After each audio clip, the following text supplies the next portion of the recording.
Morning everyone, welcome back to the channel. तो ये है 15 नवंबर, दिन है वेडनेसडे।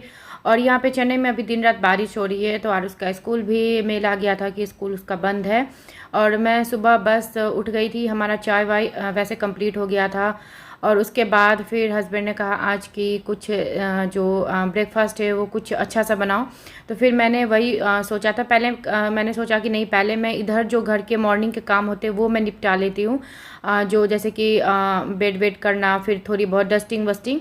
तो मैं वही बेड, आरुष भी उठ गया था तो मैं वही बेड वगैरह क्लीन करने आ गई थी। ये सब अगर सुबह में क्लीन करके एक साथ रख लो ना, तो फिर झाड़ू पोछा करने में ना मतलब कि ये नहीं होता कि अरे सारा क्लीन करना है तो अभी ये भी कर लो वो भी कर लो। तो इसलिए सुबह उठते ही मैं फ्रेश होने के बाद अगर ये लोग उठ गए होते हैं तो मैं सबसे पहले अपना बेडरूम ही क्लीन कर लेती हूँ। तो आ गई थी मैं यहाँ पे बेडरूम क्लीन करने के लिए। और मेरे रूम में ना बिल्कुल भी फ़ैन नहीं चल रहा था। ये हवा के कारण आप कर्टेन्स देख सकते हो, इतनी ज़्यादा उड़ रही है।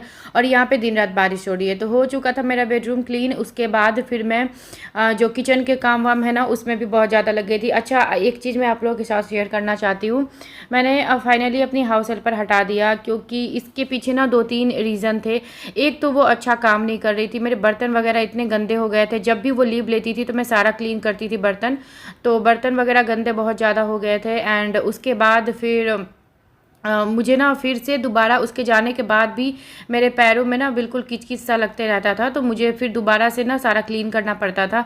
इसलिए मैंने सोचा कि चलो हटा देती हूँ मैं। इससे क्या होगा कि मैं खुद भी इन सब कामों को लेके एक्टिव रहूँगी। और ये फिजिकल फिट रहने के लिए तो बहुत ही अच्छा काम है झाड़ू पोछा बर्तन वगैरह। तो बस ये सुबह के चाय वाय के जो बर्तन थे वो बर्तन में क्लीन करने आ गई थी, क्योंकि रात के जो डिनर के बर्तन होते हैं वो मैं रात को सोने से पहले ही क्लीन कर लेती हूँ। तो ये चाय वाय के बर्तन थे वो मैं अभी क्लीन कर रही हूँ। उसके बाद सिंक वगैरह भी साफ़ करके मैं फ्री हो जाऊँगी। और अभी यहाँ पे ना कपड़े जो हम लोग लगाते हैं ना मशीन में, तो बिल्कुल भी बालकनी में कपड़े सूखते ही नहीं हैं। इसलिए मैं जो कपड़े का हैंगर है ना वो मैं बेडरूम में लेके आ जाती हूँ। और ये जो हमने चढ़ाया था 5 फ्रूट, उसमें एक पाइनएप्पल ये बिल्कुल ही पक गया था। तो यहाँ पे आने के बाद ना हम खूब पाइनएप्पल एंजॉय करते हैं। चेन्नई में आने के बाद यहाँ पे ना 80-90 रुपये में ना अच्छे पाइनएप्पल मिल जाते हैं। और सीजन के टाइम में तो 40-50 रुपये में मिल जाते हैं, काफ़ी अच्छे। तो हम लोग यहाँ पे पाइनएप्पल खूब खाते हैं। और पाइनएप्पल में विटामिन सी होता है तो ये बहुत ज़्यादा बेनिफिशियल होता है। और उसके बाद फिर जो कूड़े वगैरह है ये सब काम तो मेरी हाउस हेल्पर ही करती थी, तो वो सब काम मुझे खुद से ही करना पड़ रहा है। तो मैंने जो कूड़े का था वो बाहर रख दिया, ताकि जो आती है डस्टबिन करने वो लेके चली जाएगी। और मैंने फ्लावर के ही रंगोली बनाए थे, कलर के नहीं बनाए थे। और जैसा कि मैंने आपको बताया कि बारिश हो रही है तो मैंने दूसरे वाले बेडरूम में हैंगर लगा लिया था। और कपड़े को मैंने एक बार मशीन में सुखा लिया था, फिर भी हवा लगनी बहुत ज़्यादा ज़रूरी थी, धूप तो होने से रही। तो मैं आ गई थी यहाँ कपड़े लगाने के लिए। और साथ में हस्बैंड से कुछ बात हो रही थी किसी टॉपिक पे। तो बस ऐसे ही है, अभी हस्बैंड घर से ही काम कर रहे हैं तो उनका मुझे थोड़ा सा हेल्प हो जाता है। जैसे आरुष को स्कूल देकर आ जाते हैं, वो स्कूल से लेकर आ जाते हैं, तो मुझे ना ये सब टाइम बच जाता है काम के लिए और मुझे खुद के काम के लिए। तो बस वही सारी चीज़ें हैं। तो वो यही डिस्कशन, कुछ टॉपिक घर की टॉपिक ही चल रही होगी, बस वही है। और ये नीचे में हैंगर के बगल में आप इन्वर्टर देख सकते हो, जिसको हमने सेल पे लगाया हुआ है। तो इसका ना कोई प्रॉपर दाम नहीं दे रहा है, तो इसलिए हम नहीं बेच रहे हैं इसको। फिर अभी जो दिवाली के हमने कपड़े वपड़े पहने थे वो भी मैंने साइड में रखे हुए, उसको भी अच्छे से फोल्ड करना। और बहुत सारे काम ऐसे होते हैं ना मुझे निपटाने वाले, जो आरुष के स्कूल के जाने के बाद मैं निपटाती हूँ। बट उसकी छुट्टी थी तो बस वही सारा काम उसके सामने निपटाने से क्या होता है ना, उसको सारा इंटरफेयर करना होता है, उसको हर चीज़ों में इंटरेस्ट होता है। और ये वाला बेडशीट जो आप मेरा देख रहे हो ना, ये मैंने दिवाली में मंगाया है अमेजोन से। ये क्वीन साइज का बेडशीट है, ये है बॉम्बे डाइन का। शायद ये 1700 या 1600 का पड़ा था, लेकिन बहुत ही अच्छा कॉटन है। और मुझे इसके प्रिंट भी बहुत अच्छे लगे थे, तो बस वही है, वही मैंने मंगाया था। एंड आ गई हूँ मैं बिल्कुल झाड़ू लगाने के लिए, क्योंकि मैं ना बिल्कुल टेबल खिसका के पलंग के पीछे से मैं ना धीरे धीरे पूरा क्लीन करती हूँ सारा। और एक चीज़ है, हाउस हेल्पर मैंने 3 से 4 दिन हो गए उसको हटाए हुए, बट एक बार जो मैं झाड़ू पोछा कर लेती हूँ ना, सच में मेरा पूरे दिन घर क्लीन रहता है। और आरुष छोटा है फिर भी गंदा नहीं होता मेरा घर। वैसे भी आरुष को ना बिस्किट पानी ये सब करने की आदत है नहीं, उसको बस ऐसे ही मोटे मोटे सामानों से खेलना होता है, इसलिए। और मैं देख सकती हूँ बेड के नीचे झुक कर पूरा मैं सारा जो गंदगी है वो निकाल रही हूँ। वैसे मैं उसके जाने के बाद भी झाड़ू वाड़ू लगाती रहती थी, बट अभी पूरा ही मेरा रोज़ जो मैं साफ़ करती हूँ डीप क्लीन ही मेरा पूरा हो जाता है वो। और काफ़ी अच्छा लाइट फील भी होता है ना, सारा काम खुद से ही करो। थोड़ा बहुत बर्तन धोने में प्रॉब्लम होती है, बट झाड़ू पोछा मैं एक बार क्लीनिंग कर लेती हूँ, मेरा घर बिल्कुल वैसे ही साफ़ रहता है। तो बर्तन का भी मैंने सोचा है कि डिश वॉशर ले लेती हूँ। अभी मैं सर्च कर रही हूँ ऑनलाइन कि अच्छा जो डिश वॉशर होता है वो ब्रांड का, अच्छे ब्रांड का कितने तक आता है। एक बार मैं डिश वॉशर ले लूँगी तो फिर मुझे बर्तन का उतना प्रॉब्लम नहीं रह जाएगा। थोड़े बहुत चाय वाय के बर्तन हाथ से क्लीन करने पड़ेंगे, लेकिन मोटे मोटे दिन में दो बार जो मतलब ढेर सारे बर्तन हो जाते हैं ना, वो मैं मोटे मोटे से ऐसे ही हाथों से धो लिया करूँगी। एंड उसके बाद फिर ये सारा मैं अभी झाड़ू लगाऊंगी। झाड़ू लगाने के बाद मैं लगाऊंगी पोछा। और जैसे कि मैंने आपको बताया है कि मेरा घर ऐसे ही क्लीन रहता है, एक बार मैं झाड़ू पोछा कर लेती हूँ, उसी में मेरा घर पूरे टाइम क्लीन रह जाता है।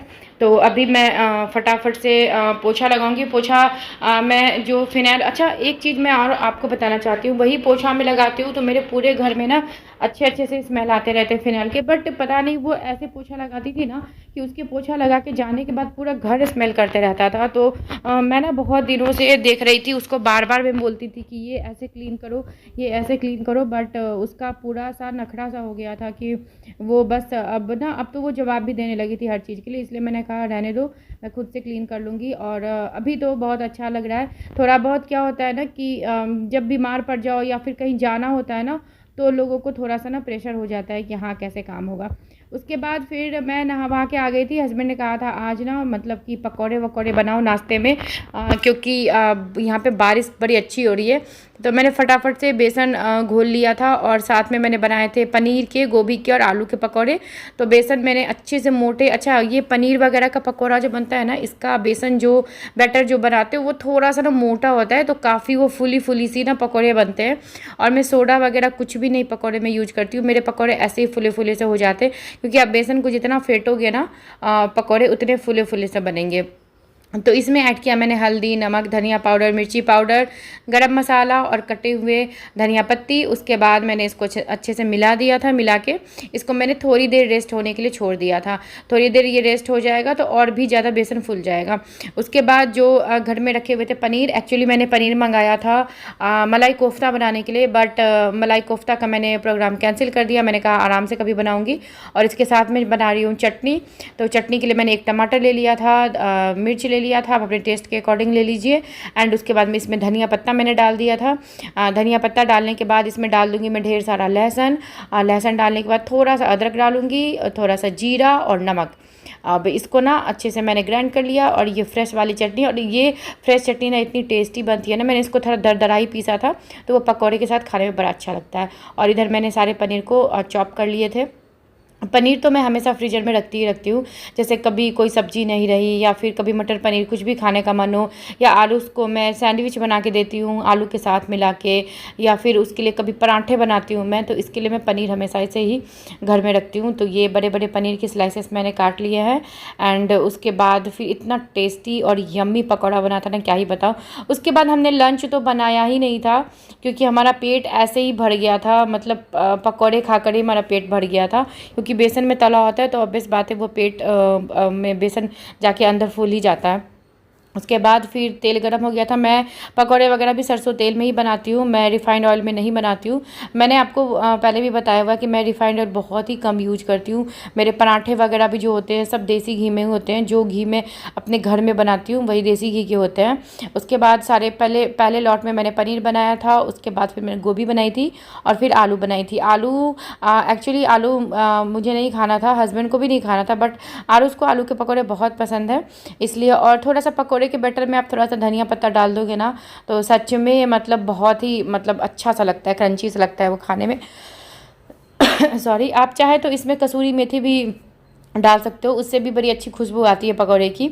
और उसके बाद ये पनीर के पकौड़े मेरे तल गए थे। और उसके बाद क्या होता है ना कि मैंने जो हाउस हेल्पर अभी छुड़ाया है ना, तो स्टार्टिंग में मुझे एक दिन प्रॉब्लम हुई थी। मेरे पीठ में ना राइट साइड में थोड़ा सा दर्द हो गया था, क्योंकि आप बर्तन धोने के लिए आधा आधा घंटा कंटिन्यू खड़े रहते हो ना, इसलिए। लेकिन बड़ा सुकून सा मिलता है ना, कोई रिस्ट्रिक्शन नहीं है। एक टाइम होता था उसका, कितने बजे उठना ही है, सब कुछ करना ही है, ऐसे होता था। लेकिन अभी क्या है ना कि आरुष का स्कूल हो जाता है, वो स्कूल जाने के बाद मैं सबसे पहले अपने पूरे घर की क्लीनिंग कर लेती हूँ, उसके बाद मैं लंच बनाने के लिए जाती हूँ। तो ये हो गए थे पनीर के पकौड़े, साथ में गोभी के पकौड़े हो गए थे मेरे। अच्छा, कितने लोग ना गोभी के बड़े छोटे छोटे से पीस काट के पकौड़े बनाते हैं, बट हमारे यहाँ ना गोभी के पकौड़े इतने बड़े बड़े ही हम लोग बना के खाते हैं, बड़ा टेस्टी लगता है। और ये था मेरा आज जो पकौड़ा ब्रेकफास्ट था वो।